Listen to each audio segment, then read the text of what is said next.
You're listening to Frontlines, a podcast for the people that truly make mountain biking happen. Not the riders, racers, or product designers, but the builders, advocates, and the often forgotten board members of your local Mountain Bike Trail Association.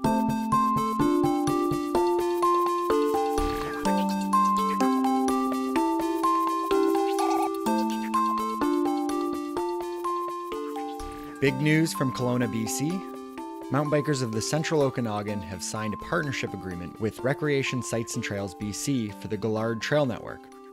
Listeners of this show will know Jay Darby, the club's president and previous guest and friend of the podcast.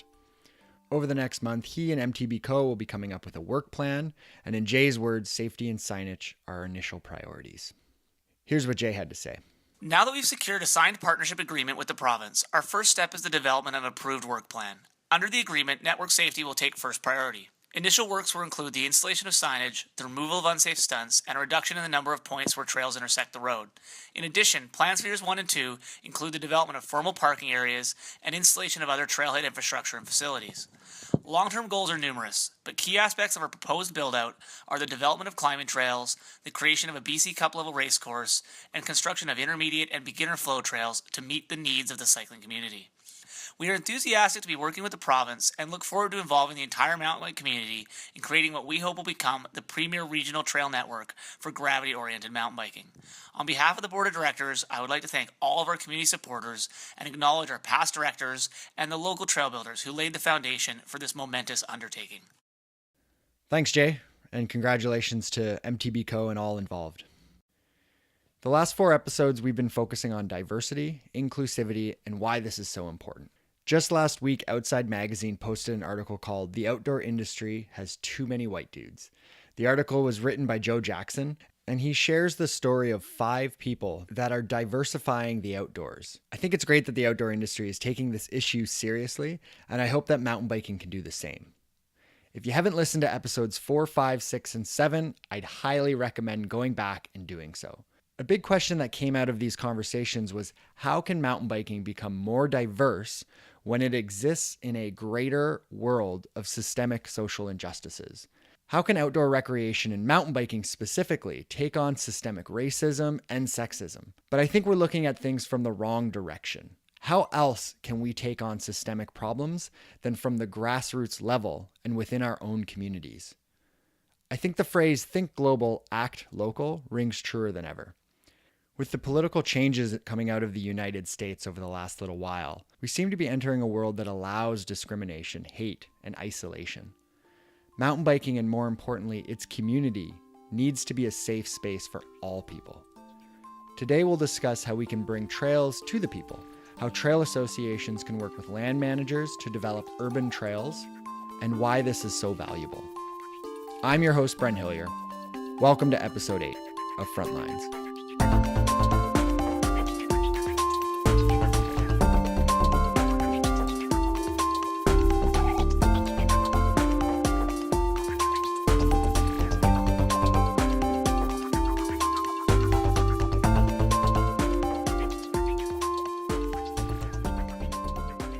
Over the last few episodes, we've identified the value of urban trails. Urban trails are defined as trails that are within a municipal boundary of a village, town, or city. My next guest is Joshua Rebennack. He's the dirt boss for the Cuyuna Lakes Mountain Bike Crew, the local trail association in central Minnesota. He's also the author and presenter of Knobbies in the Neighborhood, focusing on urban mountain biking. One quick note, you might feel like we're in a jungle. It's just Joshua's birds in the background. They're just as excited as us about urban trails. Hi, Joshua. Welcome to the show. Thank you. I'm glad to be on the show. So Eric McKeegan, one of my previous guests in an episode, mentioned the Cuyuna trails, and those are your local trails.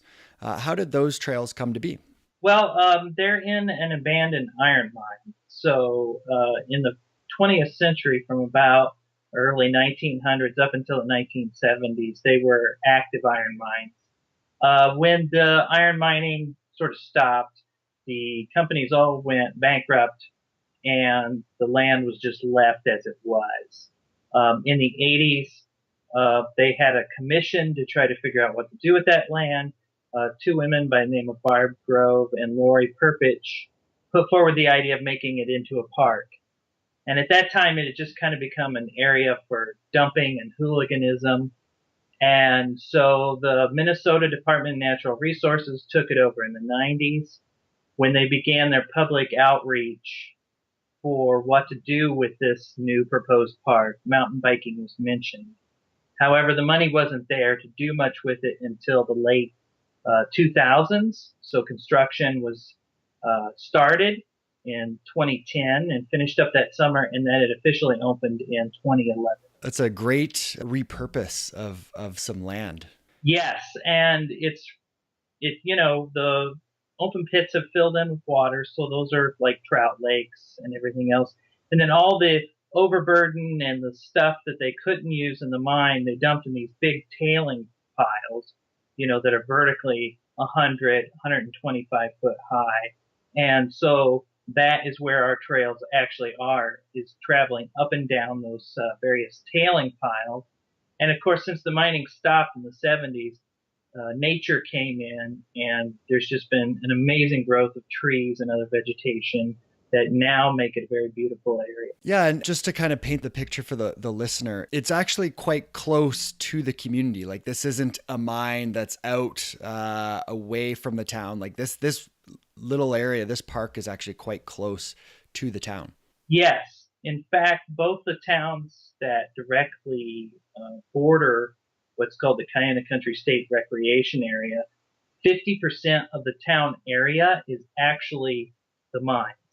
So the distance from the trails to the center of town, depending on which road you take in, is between a quarter to a half mile.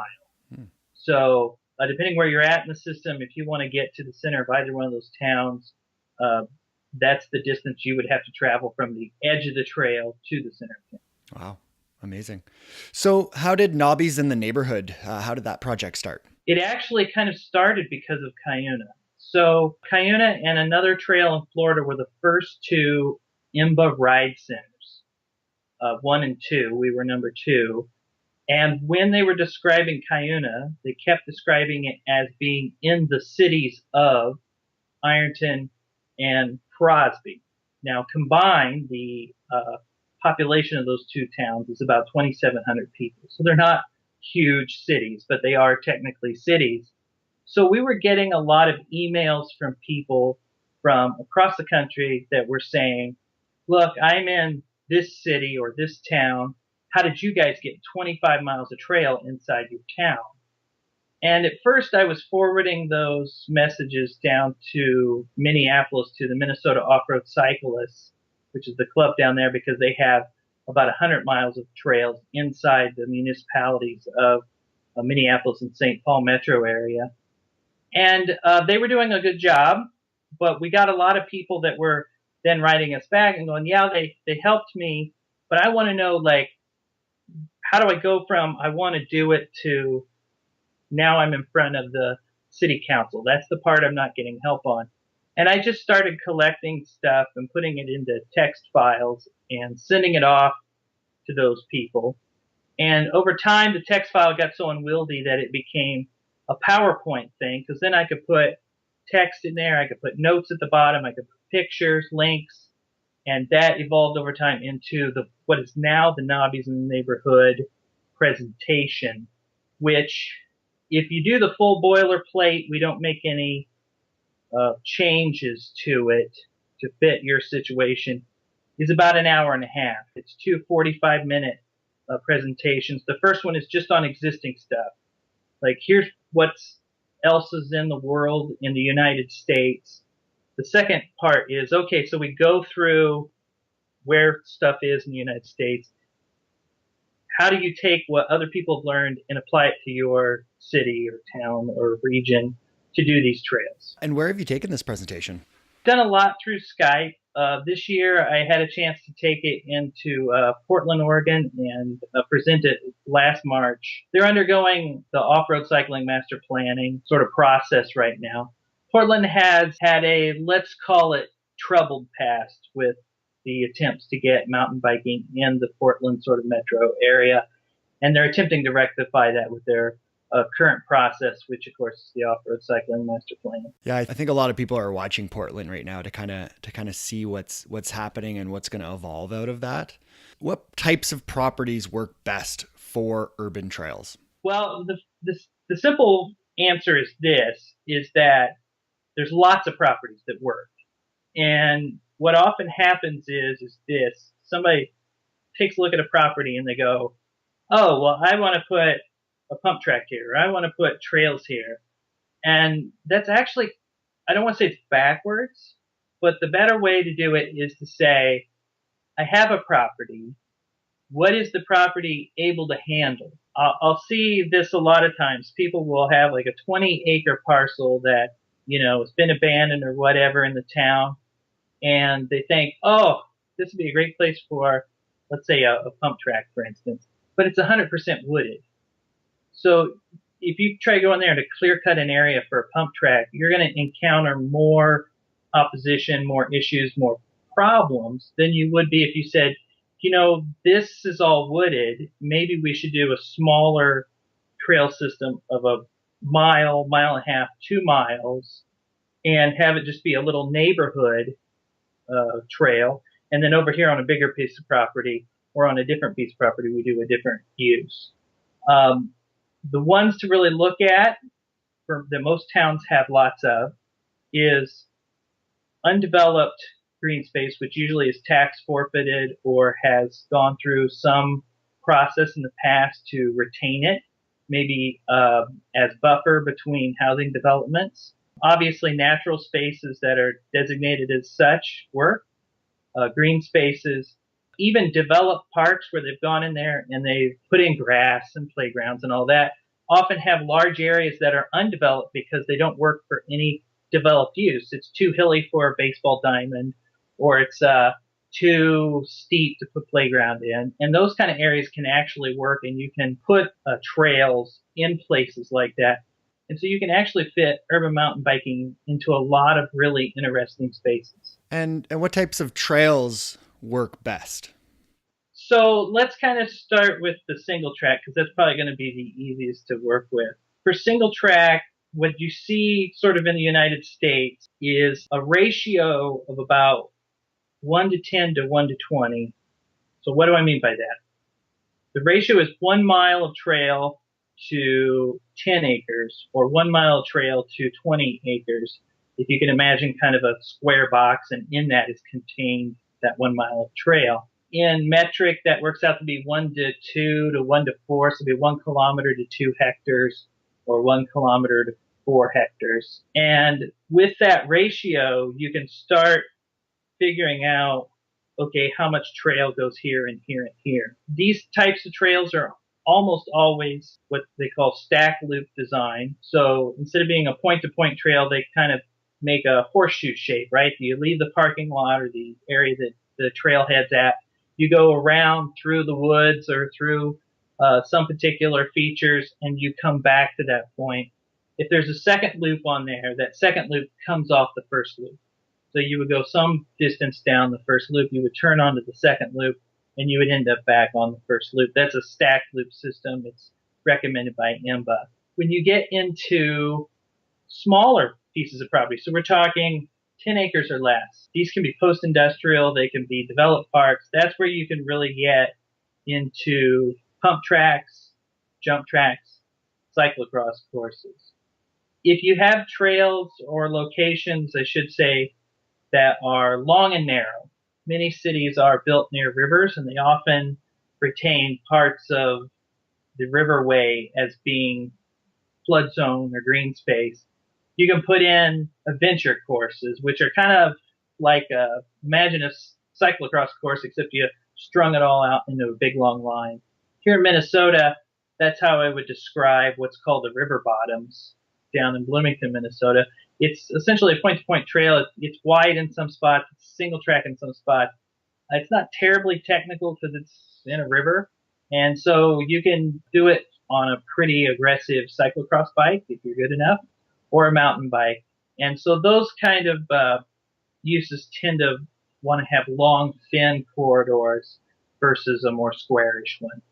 mentioning those types of areas next to rivers, there's two examples that pop into my mind. One is Edmonton, which has done a fantastic job of working with the city. The community there has really developed the trail network. And the other one that comes to mind is the Don Valley Parkway out in Toronto, Ontario, and that one is an illegal area. And the city is trying to work with the mountain bike community, and the mountain bike community is at the same time too trying to work with the city to develop those trails and legalize them. Why are legal trails so important? So it's important to have legal trails for three reasons, and they kind of fit three different groups of people. So the first one is the community itself, and that can be the community of mountain bikers, but it also is the larger community as a whole that includes people that aren't mountain bikers. So if you have legal trails, you're going to have more people that's going to find them. You're going to have that guy who has the Walmart bike in his garage. The trails go in a couple blocks away at whatever park, and he's going to take that bike down, go ride those trails. He's going to enjoy it. And now he's going to be enjoying mountain biking also. And the community members that don't mountain bike, what they're going to see is that those trails have people on them that are maybe a little different than what they think of as being mountain bikers. People that, aren't just a sort of Red Bull athlete, throw myself off a cliff guy, but actually their dentist, their lawyer, their accountant, whatever. In other words, they're going to see their neighbors mountain biking. The second thing is sort of the management end. So from a land manager, from a city perspective, when something is illegal, you can't manage it. You can't control it. Here in this country in the 20s, of course, was prohibition on alcohol. And what happened?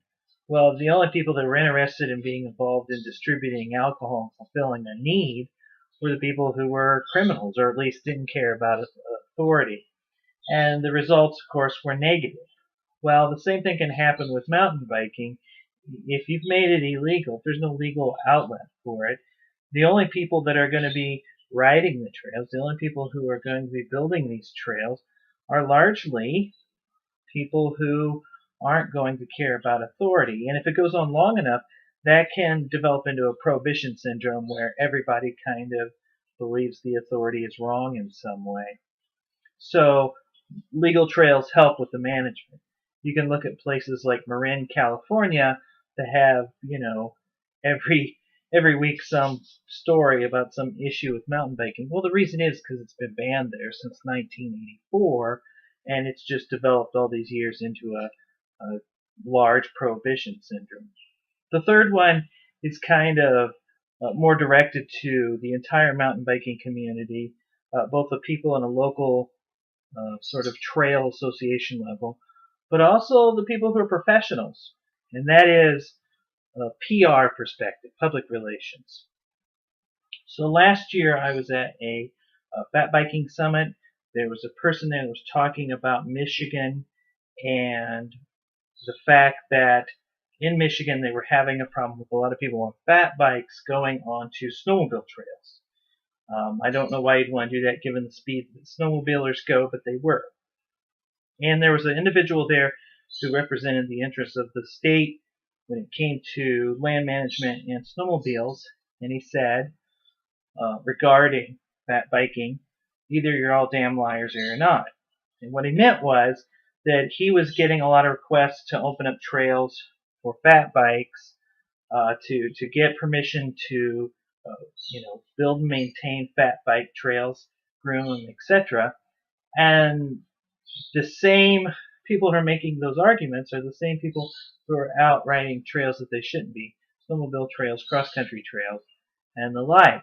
So his point was, look, if you want to have these trails be legal, if you want a fat bike, then you can't come in my office and tell me that, you are mature about this, that you're a growing community, that you're just there to serve people's needs, and that you want to have a voice in everything. Walk out of the office and go do things that upset the user base. And I think that sort of lesson can be applied to us as mountain bikers. Either we're liars or we're not. And if you're asking a city council or a state board or a county board to give you permission to build trails, it's awfully hard to sit there and say, well, we're this mature group that is going to raise this money, and we're going to manage these trails, and we're going to build these trails, and we're going to maintain these trails, and we're just like any other user group that you guys have dealt with. In fact, we may be better than some, and at the same time, be riding things illegally and be building trails on land that you don't have permission to build trails on. And unfortunately, I think a lot of the mountain biking community needs to decide, are we going to put our big boy pants on and be blunt about it and say illegal riding is wrong, illegal trail building is wrong, no ifs, ands, or buts, or are we not? Are we going to be liars, or are we not? President John F. Kennedy, when talking about sort of the idea of going to the moon, said, well, we want to do it not because it's easy, but because it's hard. Well, maybe as mountain bikers, we need to kind of say to ourselves, we want to ride and build trails legally, not because it gets us more trails, but because it's the right thing to do. You define mountain biking as being a passive activity. What do you mean by that? If you look at cities that have mountain biking within their legal uses for parks, they almost always, there are a few exceptions, but they almost always define mountain biking as passive use. So let's define passive use. Some people define passive use like this. I'm hiking, I expend X amount of calories an hour. You're mountain biking, you expend Y amount of calories an hour. And somewhere in between those two is this line that you've gone over, and now you're active use and I'm passive use. That's not what active and passive uses are talking about. What they're talking about is what alterations have to be performed in support of that use. So let's use a little illustration here. If you wanted to build a ball field and you had a piece of ground, what are you going to have to do? Well, you're going to have to do some construction, right? You're going to have to clear the land of vegetation, maybe level it. You're going to bring in materials. You're going to have to bring in invasive species, which is what grass is that is used in the fields. And you do all that. When you're done, what happens at that point? Well, you have to actively maintain it, right? You have to mow the grass. You have to put chemicals on there to get the grass to grow, fertilizer. Then you have to put on chemicals to kill the weeds. You're going to have to come in there and just continually make alterations to the land, actively make alterations to support that use. And that could be for a baseball diamond, for a playground, the list goes on. A passive use might have that some initial construction to it, like building a trail. You're going to move dirt, you're going to remove some vegetation, that's going to happen. But once it's all done, the amount of activity required to maintain it at that level is essentially zero. It's not completely zero. You have to do maintenance, but it's passive to whatever else is going on in the property. On top of that, active uses almost tend to be exclusive. You build a baseball diamond, for instance. You're not going to have soccer happening on that. You're not going to have bird watching happen on that. You're not going to have equestrians on it. You have a trail. It could have a person that's hiking, a person that's mountain biking, a person that's watching birds, maybe an equestrian if it can handle that, or a trail runner or a dog walker, all at the same time. And they can all use that trail system on an equal basis. And so that's why mountain biking is a passive use, because it uses the same infrastructure that hiking does. It has about the same impacts to the environment. And in the long term, it requires the same amount of maintenance. And you can hike and mountain bike on the same trails and do so successfully. How can potential opposition be averted? So here in Minnesota, when we do our trails, we roll our own. In other words, we pay for our own. So my local club wanted to do an expansion into county land, and we raised in the course of the year $670,000. So that money was going to be for us to build the trails. The land that we wanted to build it in already had snowmobile trails in it, already had ATV trails, and it was used by hunters. It was used by the community. Before we have gone to the county, we went to those user groups first and said, here's what we have in mind. What issues do you guys see? Can you help us avoid those issues? Is there anything that we can do to kind of allay whatever fears you have? And there was a dialogue back and forth, and the result was that we made some changes to our trail layout. We made some changes to where we had crossings and the like, and how we did crossings. And in the end, they wrote letters of recommendation, all those groups, the ATV group, the snowmobile group, the various hunting groups that use those lands, saying, yeah, we want these trails here, because we had approached them first, we'd worked with them. And even if they hadn't given us that sort of letters of recommendation, we would at least know what their arguments were going to be in opposition, and we could craft a message around that. And I would say that's probably a positive example. Go and talk to the people, the neighborhood associations, the environmental groups, and say, look, we want to do this, we're planning to do this. How can we work with you to sort of minimize your issues? You may not be able to get very far. You may be able to get really far.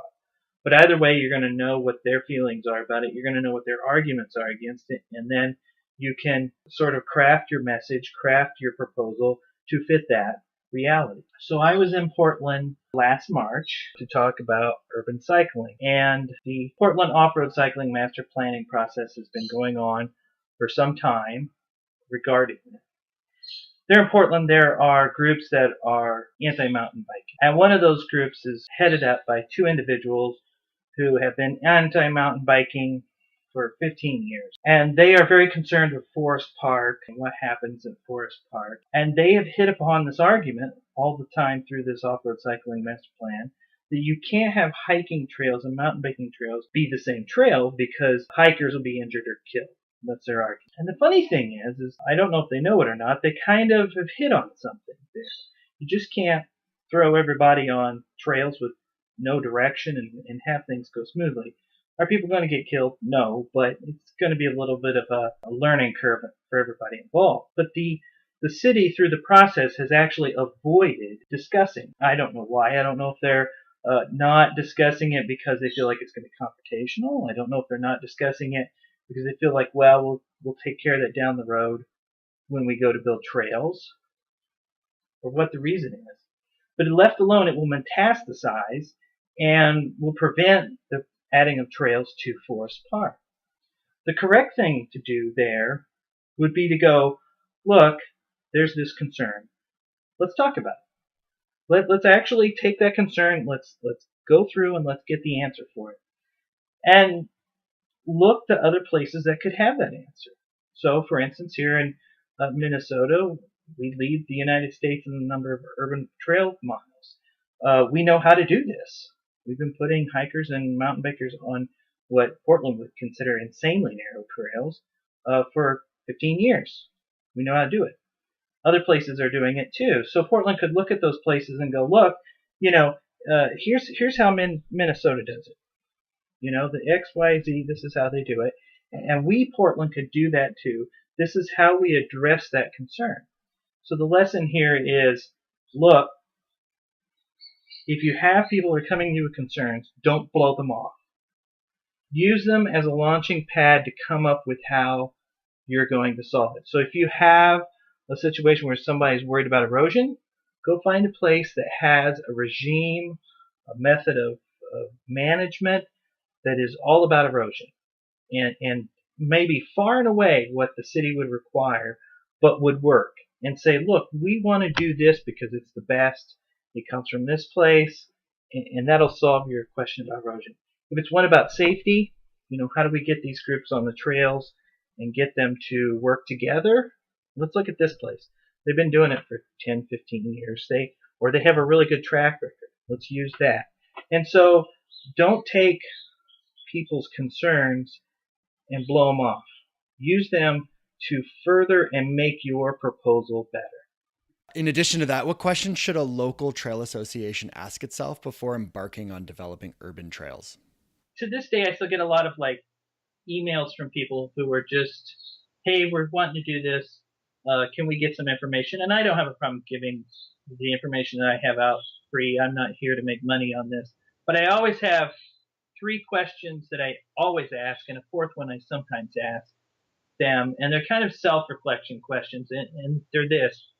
Number 1, are you being the trail association, are you willing to go through whatever the process the city has and to do it at their pace? Most people don't realize that the reason it takes a long time for a city to go from, yeah, we think this is a good idea, or we're going to let you guys apply to do this, to actually doing it is that they have a whole bunch of internal sort of goalposts they have to go past. And what I've seen happen, I can name two of them off the top of my head, where the city said, okay, this is new to us. We're going to take it slow, but fill out this paperwork and we'll start the process.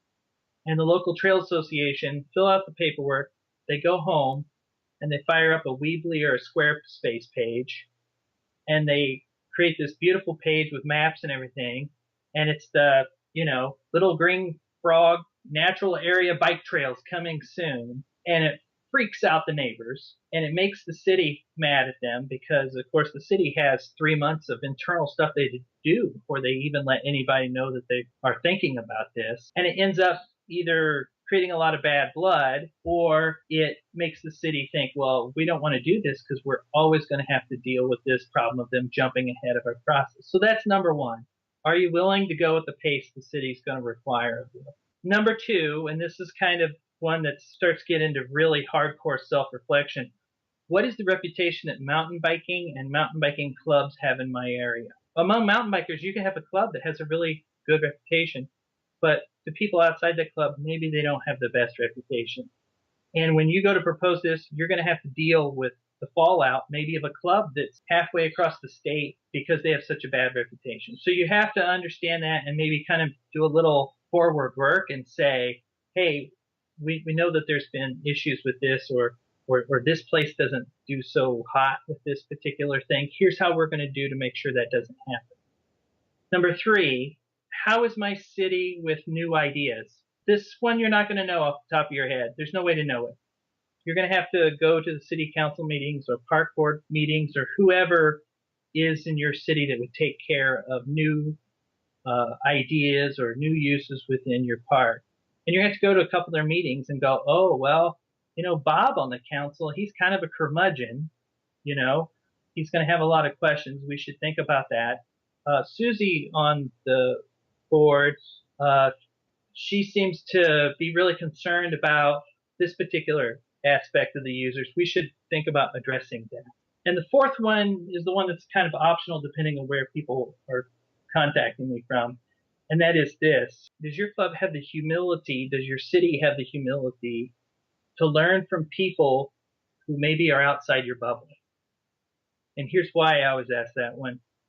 Right now in the United States, the really awesome, interesting mountain biking sort of methods and process are not coming from the coasts. They're coming from places that are basically the Louisiana Purchase. Places like Bentonville and Fayetteville, Arkansas, Minnesota, Wisconsin, believe it or not, Nebraska, Missouri, Knoxville, Tennessee. So, if somebody is writing me and they're from Burbank, California, the question is, would you or your city be willing to take the lessons from one of those places and apply it to your city? If there has to be some sort of Skype interview back and forth, are you, as a member of your trail association, are you going to be like, oh my goodness, this guy is talking to me and he has a Pioneer Seed baseball cap and a Wrangler flannel shirt on while he's talking to me? That can be a problem, believe it or not. And so you have to ask yourself, can I listen to this person if they're from a different part of the country? Can I understand whatever problems or issues they had to deal with, I'm probably having to deal with too? And can their solutions work for me? I think that's a great question to ask. And I think, speaking on bubbles, we have a lot of bubbles all over the globe and all over North America and across the United States. And at the end of the day, the vast majority of us are building or maintaining trails on land that's not ours. And we come across the same issues and we have the same challenges. So it's important to learn from each other. Yeah. And I think it's, what I'm seeing is with the IMBA World Summit at Bentonville this year, I think some eyes got opened, quite frankly. So if you were at Bentonville, what you noticed was if somebody said, "Oh, Arkansas," let's be honest, I'm thinking a lot of people probably have a certain sort of mental image of what people in Arkansas are like. And whether or not they'd ever admit it in public, it's probably not the most positive, and it's certainly not accurate. So here was the IMBA Summit in Bentonville, and there were people from California who probably are thinking, "Oh, why are we going to Arkansas? You know, it's just going to be a bunch of hill jacks there." And they get there, and oh my goodness, this is really awesome mountain biking, and it's totally different than what I'm used to in wherever I'm from. And so I was so glad to see IMBA do Bentonville as a place. I hope next year it's at Copper Harbor or Duluth or wherever. I mean, I would like to see them go to more places like that and really show the world that you don't have to have a mountain out your back door to have good mountain biking. Well, Joshua, I want to thank you for your time and sitting down and having this discussion with me. I think it's some valuable information that a lot of people are going to be interested in. Okay, you have a good night. You too.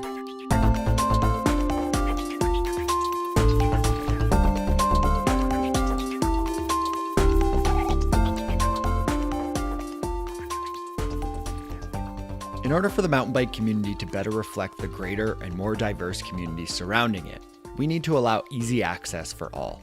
And urban trails are key for this. Instead of driving hundreds of kilometers, having easy basic trails and facilities within urban environments will help grow the sport, reaching people who may not have otherwise had the opportunity to try mountain biking or even know much about the sport itself. Another great way for mountain biking to grow and become more inclusive is through programs at the youth level. Next episode, my guest will be Rocky Blondin. He's a director with the Fraser Valley Mountain Bike Association and the Mission Area representative, and we'll be speaking about the youth mountain bike program that they're running out there and some of the cool things that they're doing to get kids who may not come from mountain bike families on bikes. Once again, this is the opportunity for you, the listener, to get involved.